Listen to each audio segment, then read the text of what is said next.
কোথায় কোথায়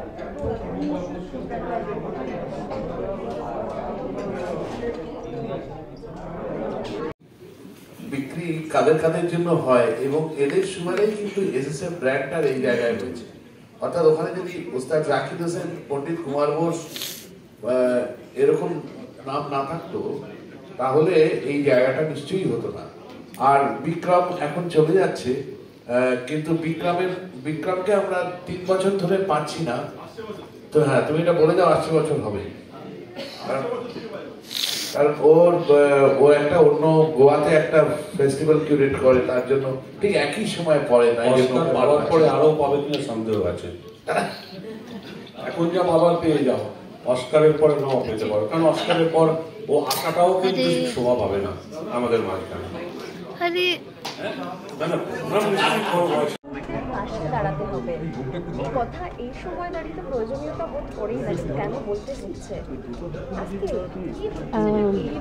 কারণ এখনের যুগটা যা, তাতে যেগুলো চটজলদি হয়, যেগুলো চটজলদি শেখা যায়, পাওয়া যায়, সেগুলোর দিকেই বোধহয় স্পেশালি দ্য ইয়াং জেনারেশন সেদিকেই যায়। কারণ তাদের সেটাই দেওয়া হয়। আমরা যদি ভালো জিনিসটা তাদের কাছে পৌঁছে দিই তাহলে ওরা সেটা ঠিকই করবে, সেটা ঠিকই শুনবে, দেখবে বা শিখবে, শিখবার ইচ্ছেটা হবে। দোষটা কিন্তু আমাদের জেনারেশনের, এবং দায়িত্ব কিন্তু অনেকটা মিডিয়ার। কারণ মিডিয়া কিন্তু অনেক কিছু করতে পারে যেটা আমরা শুধু বলে শেখাতে পারি না। কারণ এখন যুগের সঙ্গে চলতে গেলে অনেক কিছু যেটা দেখতে পায়, জানতে পারে, যেটা ওদের তাড়াতাড়ি পৌঁছে দেয় কেউ, সেটাই ওরা নেয়। ওরা আলাদা করে গিয়ে খুব যে কষ্ট করে একটা কিছু করে, সেটা খুব কম করে না, যে আমি বলবো না। আর গার্জিয়ানদের, টিচার্সদের, অভিভাবকদের কিন্তু এটা দায়িত্ব যে আমাদের শাস্ত্রীয় সঙ্গীত, নৃত্য, বাজনা কোনো কিছু যেন মানে যদি হারিয়ে যায় বা সেটা মর্যাদা যদি চলে যায়, তার থেকে বড় দুঃখের বোধহয় কিছু হবে না। কিন্তু সেটা হবে না, সেটা আমি জানি। কিন্তু আরও যেন বেশি করে এটার কি বলবো, দ্য রেসপেক্ট যেটা আছে তো আছে। এই যে ভালো জিনিস দিলে, এই যে ফেস্টিভ্যালগুলো হয়, এটাতে তো এত যে মানে সমস্ত টিকিট ফুল হয়ে যায়। প্রোগ্রাম সম্বন্ধে এটা এখন এই প্রোগ্রামটা নিয়ে সরসম্রাট ফেস্টিভ্যাল, এটা এখন বোধহয় আর আলাদা করে কিছু বলবার নেই বা প্রচার করবার নেই। যেটা প্রচার করবার সেটা হলো যে এইটা বাঁচিয়ে রাখার জন্য আমাদের সবার একটা দায়িত্ব, যে শুধু ফেস্টিভ্যাল দিয়েই যেন শেষ না হয়।